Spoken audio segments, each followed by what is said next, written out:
Yo, what's up, everybody? Welcome back into Rover Sports, and I just wanted to talk a little bit about the call last night because I thought that there's just so many people out there in the media that hate on the Golden State Warriors, and I understand why. They don't like a winner.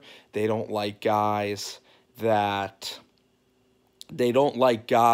really win a whole lot.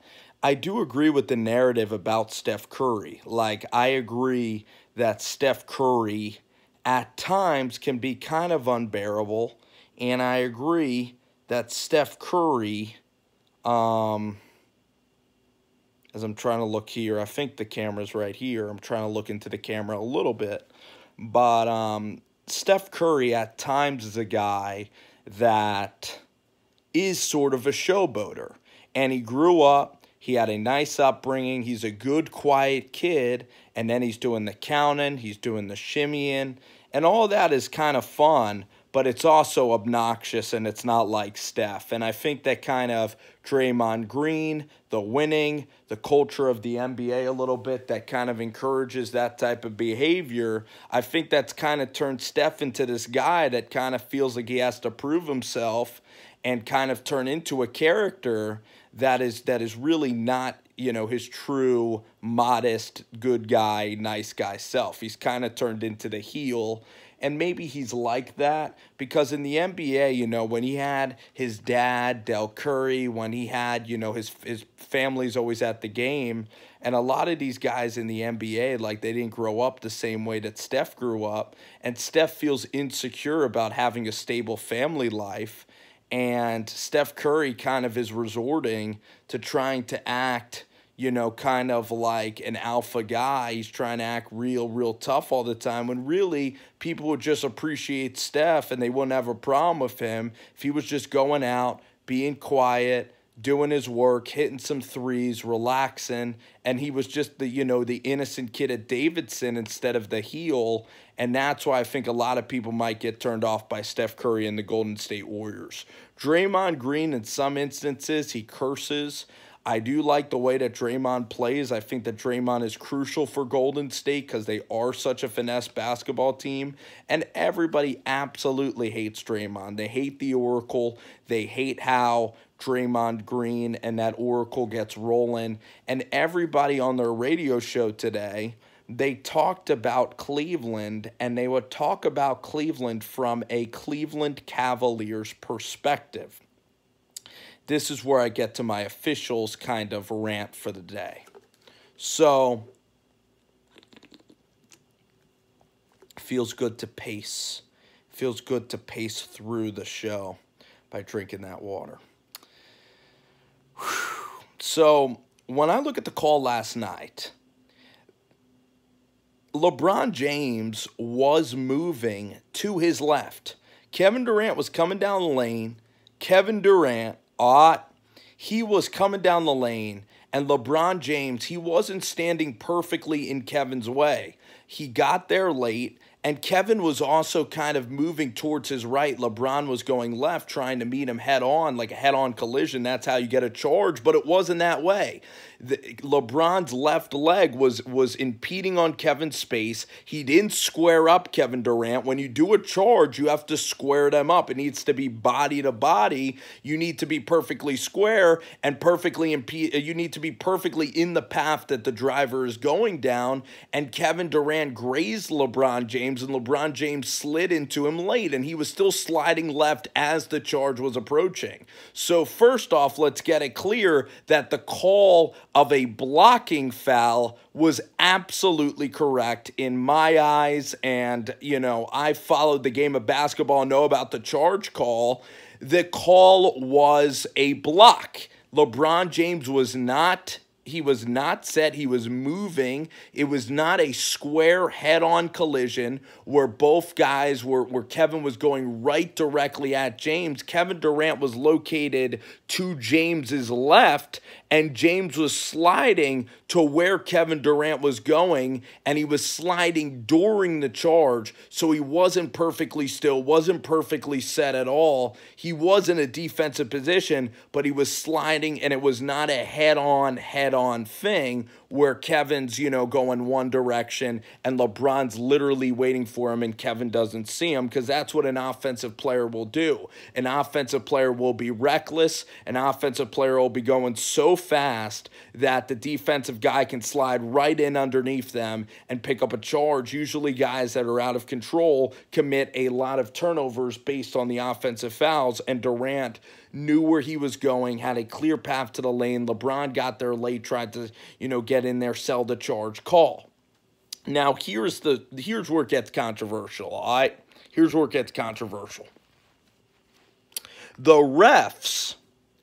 referees took a long time to decipher. They were indecisive. So one guy called a block. The other dude was just waiting there. I don't know what the hell the dude was on. He might have been on freaking more shrooms than J.R. Smith was in this game, because he was waiting.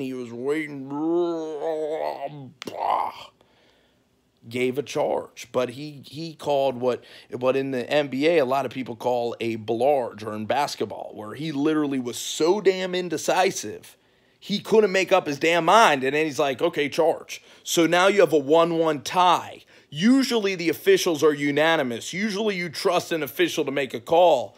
But when you have now differing opinions from two officials, that's when then in the under 2-minute situation, that's when they go to the monitor. It wasn't a unanimous, everybody's calling offensive foul, everybody's calling offensive foul. No. First of all, that ref took an eternity to make that decision, so it wasn't a natural kind of bang-bang decision. And also, the refs were it was confusing. The refs were not on the same page, and that's what people are missing. They're thinking that this referee called a charge and the call on the court was 1,000,000% a charge. No, it was a 50% of the officials thought it was a charge, 50% a block, and then they went to the monitor and they got the call absolutely correct. So the point is, in the media today, everybody's saying the ref called a charge, but they didn't account for the other referee in that situation. Now, I'm not a fan of the replays, really. I think it disrupts the game, but in the last 2 minutes, I totally get it. And in that kind of crucial juncture, the refs, you would have liked to see them been a little more assertive. The fact is, why everybody's real pissed off about the gosh damn call is because LeBron James had 51 points. He was heroic. He was a champion. He was an absolute beast. And he did play an incredible basketball game. Just an incredible performance. But the people wanted to see LeBron James validated. On that call with Kevin Durant, LeBron James, Stephen A. Smith said these exact words. He's like, you should not go back on a call against LeBron James, against a superstar, against the best player of his generation, blah, blah, blah. That's not how sports are played. Everybody, by the letter of the law, should be treated equally on the floor, even if it's Nick Young, JaVale McGee, even if it's Kyle Korver, even if it's guys like freaking Cedi Osman that are taking the charge. Just because it's LeBron, I know stars get preferential treatment, but that should not be the case. And Kevin Durant was on the other side of that. He's also a superstar. So a lot of people give the LeBron angle, like it shouldn't have been LeBron James with the freaking, with the call. Point is, everybody should be above board with the letter of the law. And the second thing is, what I was going to say is, everybody wanted the Cavs to win. Everybody's sick of Golden State. They're sick of the antics of Stephen Curry. They're sick of the antics of Draymond Green, this team winning all these championships, this loaded basketball team. And they wanted LeBron James to honestly win. And if the roles were reversed and the Cavaliers were at home or something and it was a bang-bang play and the officials changed the call, you wouldn't hear a peep from the media. The whole storylines today would not be about the officials. It would be me about how incredible LeBron was, how Golden State's in trouble, how Golden State has all these great players and can't beat the King. Everybody is taking their anger out on the officials. And you know what's funny about these sports commentators is a couple of them will admit that they root for the Cavs, that they are rooting for the Cavs, which I appreciate. Okay, at least you're being upfront and honest. But then if you're going to judge it, you're judging through a biased lens. So the crazy thing is everybody online, says Skip Bayless sucks, Stephen A sucks, Skip Bayless is a hater, Skip Bayless blows, Skip is a moron. Well, guess what?